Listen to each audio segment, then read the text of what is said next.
Shalom, bom dia, Deus abençoe grandemente seu dia, em nome de Jesus, família de Deus, família do reino, glória a Deus pela sua vida. Estamos aqui no devocional capítulo 52 do livro de Jeremias, e vou te dizer uma coisa que eu não tinha percebido, esse é o último capítulo do livro de Jeremias. Deixa eu só pegar aqui para mostrar que, olha só, esse é o último capítulo do livro de Jeremias. Depois vem as Lamentações de Jeremias, que são mais 5 capítulos. E um pouco depois, olha quanto falta, eu marquei aqui. Falta isso aqui para a gente terminar a Bíblia toda, porque começa o Novo Testamento. Falta só isso, minha gente. Falta muito pouco para a gente começar, para a gente terminar, né? De ler a Bíblia toda. Não acredito. Essa é a 5ª vez que eu finalizo a Bíblia inteira e é a primeira vez que eu registro, né? E muito feliz de compartilhar essa palavra com você. Glória a Deus, glória a Deus. Bom, quero te convidar antes de a gente começar, né? Essa leitura, a gente dá aquele bom dia especial ao nosso amigo Espírito Santo. Vamos lá? 1, 2, 3 e... Bom dia, Espírito Santo de Deus. Bom dia, querido amigo, amado de nossas almas. Tu que és santo, poderoso, grandioso és tu, Senhor, Rei dos reis, Príncipe da paz, leão da tribo de Judá, aquele que era, aquele que é e aquele que há de vir, o dono dos nossos dias. Perdão. Obrigada, Senhor, por este dia. Obrigada, Deus, por nos dar mais uma oportunidade, pelo fôlego de vida. Obrigada, Deus, pelas nossas vidas, nossas famílias. Obrigada, Senhor, por estar terminando hoje mais um livro, Senhor, e que a gente não leia por ler, que a gente tenha entendimento, discernimento espiritual. Ajuda-nos, Pai, em nome de Jesus, a ter um discernimento que a gente nunca teve antes, Senhor. Abre os nossos olhos espirituais, Senhor, nossos ouvidos espirituais. Nos deixa sensíveis à Tua palavra, Pai, em nome de Jesus. Ensina-nos, Pai, a Tua palavra, a Tua verdade, Deus, em nome de Jesus. Amém? Eu tô aqui em oração e meu vizinho tá me chamando, ó. A janela ainda não tá posta não, ó, a janela. A janela. Ali é a vizinha e vizinha. Consegue ver? Eles estavam me chamando aqui. Bom, vamos lá. É porque a janela não tá posta, né? Ele tava me vendo e tava me chamando. Então, capítulo 52 do livro de Jeremias é a queda de Jerusalém. Zedequias tinha 21 anos quando se tornou rei e reinou 11 anos em Jerusalém. O nome de sua mãe era Hamutal, filha de Jeremias de Libna. Ele fez o que o Senhor reprova, e assim como fez Jeoaquim, a ira do Senhor havia sido provocada em Jerusalém e em Judá, de tal forma que ele teve que tirá-los da sua presença. Zedequias se rebelou contra o rei da Babilônia. Então, no 9º ano do reinado de Zedequias, no 10º mês, Nabucodonosor, rei da Babilônia, marchou contra Jerusalém com todo o seu exército. Acamparam fora da cidade e construíram torre de assalto ao redor dela. E a cidade ficou sob cerco até o 11º ano do rei Zedequias. E ao chegar o 9º dia do 4º mês, a fome era tão severa que não havia comida para o povo. Então, o muro da cidade foi rompido. O rei e todos os soldados fugiram e saíram da cidade, e à noite na direção do jardim real pela porta entre os 2 muros. Embora os babilônios já tivessem... Peraí, rapidinho, florzinha. Já tivessem cercado a cidade, foram para Arabá. Mas os babilônios perseguiram o rei Zedequias e o alcançaram na planície de Jericó. Todos os seus soldados se separaram dele e se dispersaram, e ele foi capturado. E ele foi levado ao rei da Babilônia em Ribla, na terra de Ramate, que os sentenciou. Em Ribla, o rei da Babilônia mandou executar os filhos de Zedequias, diante de seus olhos, e também matou todos os nobres de Judá. Então mandou furar os olhos de Zedequias e prendê-lo com correntes de bronze, e o levou para a Babilônia, onde manteve na prisão até o dia da sua morte. No 10º dia do 5º mês, no 19º ano de Nabucodonosor, rei da Babilônia, Nebuzaradã, comandante da guarda imperial que servia o rei da Babilônia, veio a Jerusalém. Ele incendiou o templo do Senhor, o palácio real e todas as casas de Jerusalém. Todos os edifícios importantes foram incendiados por ele.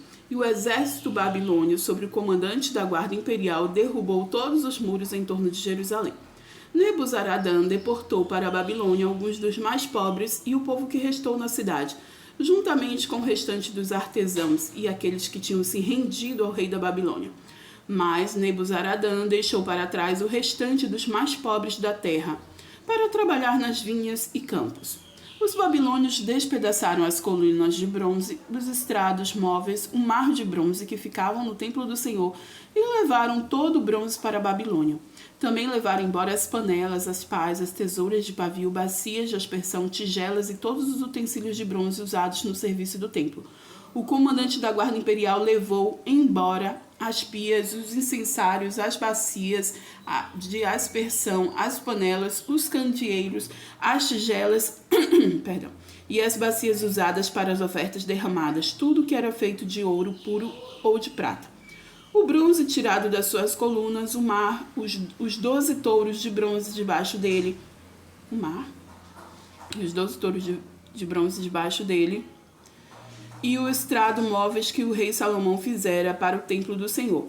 Eram mais do que se podiam pesar. Cada uma das colunas tinha 8 metros e 10 centímetros de altura e 5 metros e 40 centímetros de circunferência. Cada uma tinha 4 dedos de espessura e era oca. O capitel de bronze no alto de uma coluna tinha 2 metros e 25 centímetros de altura e era ornamentado com uma peça entrelaçada e romãs de bronze em volta. Tudo de bronze. A outra coluna com as suas romãs era igual. Havia 96 romãs nos lados. O número total de romãs acima da pedra entrelaçada ao redor era de 100. O comandante da guarda tomou como prisioneiro o sumo sacerdote Seraías, o sacerdote adjunto Sofonias e os 3 guardas das portas. Dos que ainda estavam na cidade, tomou o oficial encarregado dos homens de combate e 7 conselheiros reais. Também tomou o secretário, que era o oficial maior encarregado do alistamento do povo da terra, e 60 de seus homens que foram encontrados na cidade. O comandante Nebuzaradã tomou todos eles e os levou ao rei da Babilônia em Ribla. E ali em Ribla, na terra de Ramate, o rei fez com que fossem executados. E assim Judá foi para o cativeiro, longe de sua terra. E este é o número dos que Nebuzaradã levou para o exílio. No sétimo ano, 3.023 judeus. No 18º ano de Nabucodonosor, 832 de Jerusalém. Em seu 23º ano, misericórdia pelo barulho. Eu já falei, né? Tô sem janela, então o barulho toda da rua vem aqui, misericórdia. Vou voltar aqui nesse versículo 28, tá bom? Este é o número dos que Nebuzaradã levou para o exílio. No 7º ano, 3.023 judeus. No 18º ano de Nabucodonosor, 832 de Jerusalém. Em seu 23º ano, 745 judeus levados ao exílio pelo comandante da guarda imperial, Nebuzaradã. Foram ao todo 4.600 judeus. Você sabe que eu tenho mania de fazer conta, né? Eu estava aqui 3.023, mais 832, mais 750.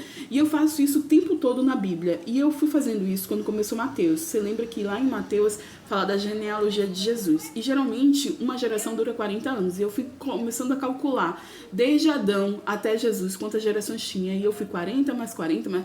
E fui fazendo um negócio todo. Só que no final já estava dizendo tudo. Como aqui tá.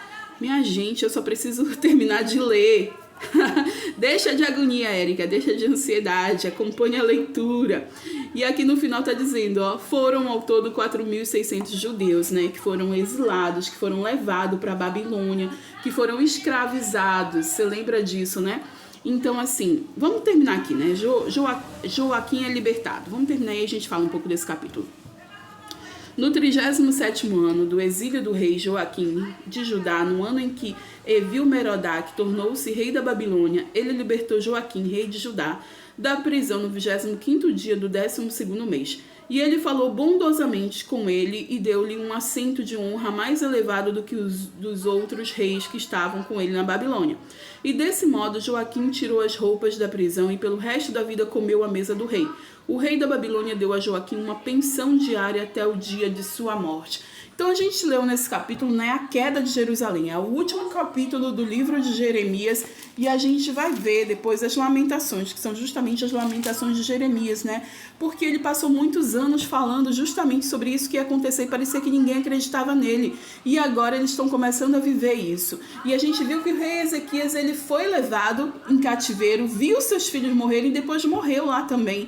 Então é uma coisa muito triste, um líder levando o povo a pecar, a cair junto, porque ele poderia se arrepender, ele poderia ter toda essa história mudada com arrependimento, com liberação de perdão, com pedido de perdão. E eu e você podemos ter nossa história mudada se a gente verdadeiramente colocar diante de Deus, primeiro identificar o pecado, onde a gente caiu, onde a gente errou, e depois a gente justamente pede perdão, confessa esses pecados, né? Confessa, pede perdão, se arrepende genuinamente para ter a nossa vida transformada. Foi para isso que Jesus veio e morreu na cruz, para nos dar justamente a remissão, né? Nos redimir do pecado, nos lavar com o seu sangue, mas a gente precisa dar o nosso passo. Primeiro identificar, e se você ainda não consegue, não tem pecado não, nunca matei, nunca roubei, nunca nem desejei mal a ninguém. Primeiro você já está mentindo, já está pecando, porque não é real. Eu tenho certeza que você já desejou sim mal a alguém, você não pode de repente ter matado alguém fisicamente, mas de repente com uma palavra ali que você lançou, matou os sonhos de alguém, pode ter matado sim. Então comece, né? Que o Espírito Santo venha te revelar aonde foi que você caiu, onde foi que você pecou, onde foi que você errou, para que você consiga identificar. E eu vou te dizer, não vai aparecer só um não, viu? Vai aparecer vários. E comece a confessar cada um, dê nome aos seus pecados, peça perdão ao Senhor, se arrependa genuinamente. E genuinamente é você nunca mais voltar para esse pecado. Você pode até ter outros lá na frente que você também vai se arrepender e também vai ter sua vida mudada. Mas desses aqui, você nunca mais volta. Quem matou, que não mate mais. Quem roubou, que não roube mais. Quem mentiu, que não minta mais. Que assim seja em nome de Jesus. Amém?